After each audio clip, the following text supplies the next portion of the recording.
बुखारा के राजा, उन्होंने कबीर को खोज लिया। कबीर ने कहा, दीक्षा संभव नहीं है, घर की सारी गंदगी उस पर फेंक दो। वो आत्मज्ञान को प्राप्त हुए और एक शानदार इंसान बन गए। कबीर ने कहा, अब समय है, तुम्हें बुखारा वापस जाना होगा।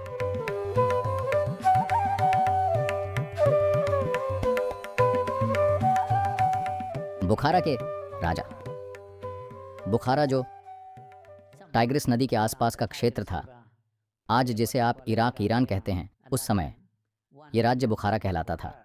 बुखारा के राजा, जिनका नाम इब्राहिम बिन आदम था, एक आध्यात्मिक साधक थे, लेकिन वो बहुत आराम वाले एक महल में रहते थे। लेकिन गुरु को पाने और आध्यात्मिक मार्ग पर चलने की उनकी लालसा बहुत प्रबल थी। एक दिन वो अपने बिस्तर पर लेटने ही वाले थे। उनके बिस्तर की खासियत ये थी कि हमेशा उनके लोग उनके बिस्तर पर 1 फुट ऊंचे ताज़े चमेली के फूल रखा करते थे। वो हमेशा फूलों पर सोते थे। तो वो अपने बिस्तर पर लेट ही रहे थे, तभी उन्हें छत पर कुछ शोर सुनाई दिया। वो लेटे हुए सुन रहे थे, फिर उन्हें आवाज़ सुनाई दी जैसे कोई चल रहा है। तो वो खिड़की के पास गए और चिल्लाए, अरे वहाँ ऊपर कौन है? वहाँ क्या कर रहे हो? तो 2 लोगों ने जवाब दिया। उन्होंने कहा, हम ऊँट चलाने वाले हैं, हमने अपने ऊँट खो दिए हैं, हम उन्हें ढूंढ रहे हैं।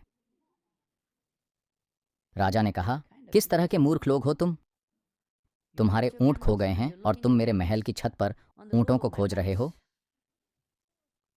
कौन तुम लोग? मूर्ख हो या पागल हो? तब उनमें से एक बोला, जब तुम फूलों के बिस्तर पर लेटकर परमात्मा की खोज कर सकते हो, तो हम महल की छत पर अपने ऊँट क्यों नहीं खोज सकते? तो राजा को बात समझ में आ गई। उन्होंने अपना राजपाट त्याग दिया और भारत के काशी चले आए। और वहाँ कुछ खोजबीन के बाद उन्हें पता चला कि भारत में काशी में एक संत हैं जिनका नाम कबीर है। आज कबीर एक बहुत ही प्रसिद्ध संत हैं। उनकी कविताएं आज भी भारत में हर जगह गाई जाती हैं। तो उन्होंने कबीर को ढूंढ निकाला। कबीर ने कहा, देखो तुम एक राजा हो, मैं एक गरीब जुलाहा हूँ। कबीर हमेशा एक बुनकर रहे अपने पूरे जीवन में। हालांकि वो एक आध्यात्मिक गुरु थे, लेकिन वो अपनी आजीविका के लिए बुनाई करते रहे, कपड़ा बुनना, कताई करना और बुनना। वो बोले, देखो मैं एक गरीब बुनकर हूँ, तुम एक राजा हो, अगर तुम सीखने के लिए मेरे घर में आओगे तो ये काम नहीं करेगा, ये मेल नहीं खाएगा। एक राजा मेरे घर में बैठा है और मैं उसे सिखाने की कोशिश कर रहा हूँ, ये काम नहीं करने वाला, कहीं और जाओ। बुखारा के राजा ने विनती की। उसने कहा, मैं आपके पास एक राजा के रूप में नहीं आया हूँ, मैं आपके पास भिखारी के रूप में आया हूँ, कृपया मुझे स्वीकार करें। कबीर इच्छुक नहीं थे, लेकिन उनकी पत्नी लोई ने कहा, वो ईमानदार दिखता है, एक सच्चा साधक दिखता है, उसे स्वीकार कर लीजिए। कबीर बोले, ठीक है। तो राजा घर में आ गया। उसने बर्तन धोए, उसने फर्श साफ किया, ये वो सब कुछ किया, सभी तरह के काम किए, रोज के घर के छोटे मोटे काम पूरी ईमानदारी से, बिना किसी शिकायत के वो काम करते रहे। और 6 साल बीत गए।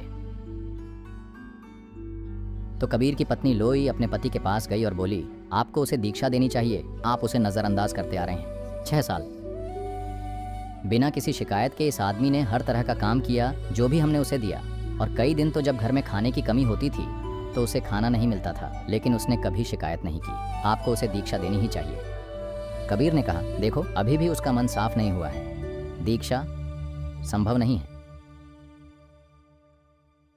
लेकिन उनकी पत्नी ने कहा, देखिए उसकी विनम्रता ऐसी है, राजा होते हुए भी उनकी पत्नी के मन में अभी भी वो राजा है, लेकिन कबीर के मन में कोई राजा और भिखारी नहीं है, सब एक जैसे हैं।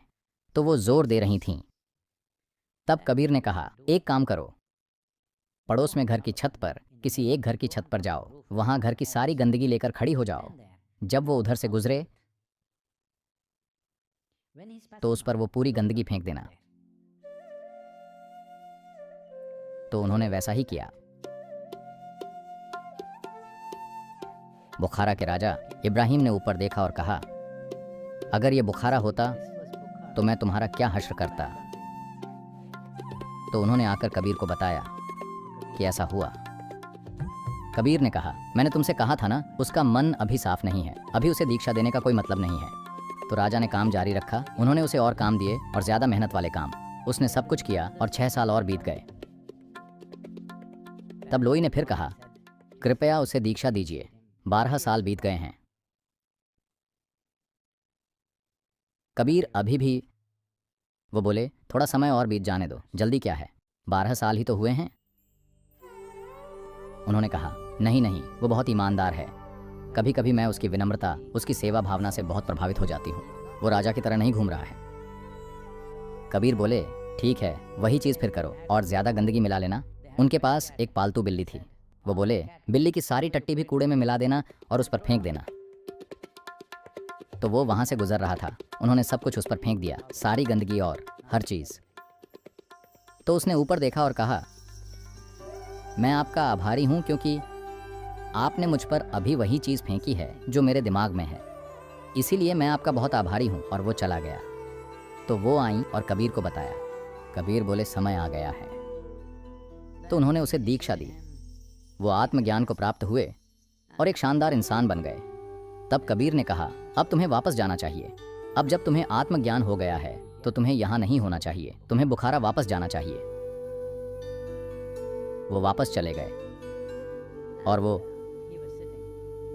टाइग्रिस नदी के किनारे सुई धागा लेकर बैठे थे, अपने लिए कुछ सिल रहे थे। तभी एक आदमी घोड़े पर सवार होकर, जो शिकार पर निकला था, वहां से गुजरा और उसने इस आदमी को देखा। फिर वो वापस आया, पीछे घूमा, वापस आया और बोला, क्या आप हमारे राजा हो? उन्होंने सिर हिलाया, हाँ।